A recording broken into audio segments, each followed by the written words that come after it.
Alright guys, so what's going on guys? Welcome back to my channel. I have my ring light on, so it's gonna be on my glass, but don't worry about that. So last night we literally got like bombarded with so many news. Let's just start off with this one. Cory Sandhagen versus TJ Dillashaw. TJ Dillashaw's suspension was lifted a couple months ago, I think, or a couple weeks ago. So he's eligible to fight. We got Habib officially retiring. Great career. When fighters like that, like with that type of career, retire, some people start having like biased comments like, "Oh, he's the greatest," including me.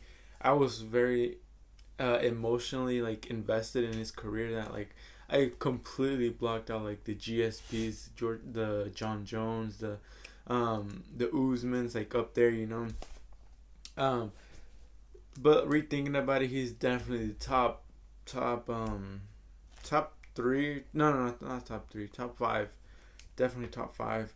I mean, how many fights has he had? And then in the fashion, he's won them all, and he's only lost like around 2 rounds. And how many fights? Like, it's just the man has so many accomplishments that are like, in my opinion, like is gonna be very hard to beat. And this sport is only evolving. So yeah. We have Conor versus Dustin, targeted. Charles Oliveira versus Michael Chandler for the belt. But let's start off with TJ Dillashaw versus Cory Sandhagen. So I have my notes here. Cory Sandhagen, his style involves a lot of combinations. Basically, just like tap, tap, tap. It's almost like TJ's. TJ Dillashaw's taps, taps, taps has so many combinations in him. But Cory just taps you, taps you, taps you, and then he has times when he just explodes. We saw that with Frankie Edgar. He just exploded into that knee, knocked him out. Like I said, he did this to Frankie Edgar. He did this against Marlon Moraes. Very just tapping, going to the legs, to the body, and then all of a sudden he just explodes into a spinning heel kick, knocks him out. He never puts a lot of power into his shots, you can tell. But when he throws his leg strikes, you can obviously tell he digs deep into the leg kick. He has a fast body kick, a roundhouse body kick. His movement is very fluid, It's very light on the feet. Like I said, not a lot of punching power, so he doesn't telegraph a lot. In my opinion, that is the reason why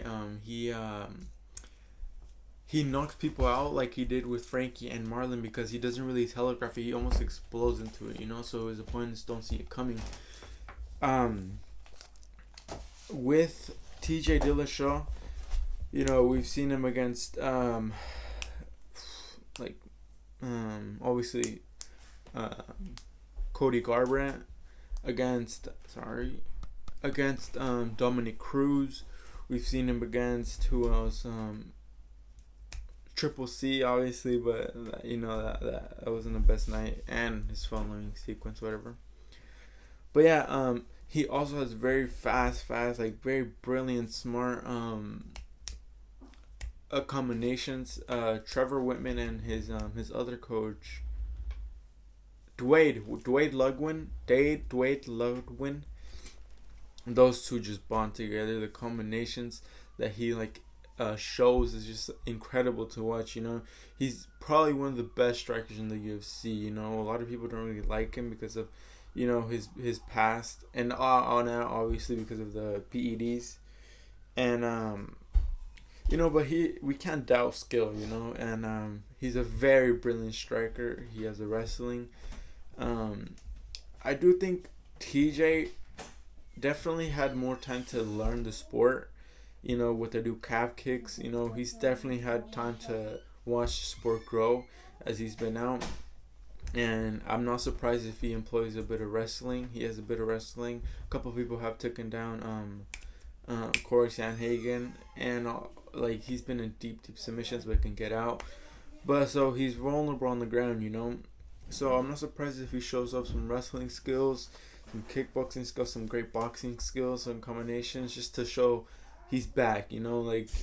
This time away has really been key to him to growing as a fighter. But Cory Sandhagen is on a roll right now. Like, that man is just his style. Sorry, his style is so like Let me take this off. So interesting because he doesn't really, like I said, he doesn't really telegraph. He just explodes into it. I'm gonna be very interested watching that because they're both brilliant kickboxers. But I feel like if we're talking skill wise, there's not many kickboxers in the 135 division who can beat TJ Dillashaw in a pure kickboxing fight. He's up there as one of the best strikers in the UFC. He's an intelligent fighter. Look at his accomplishments besides the Cejudo fight and the PEDs.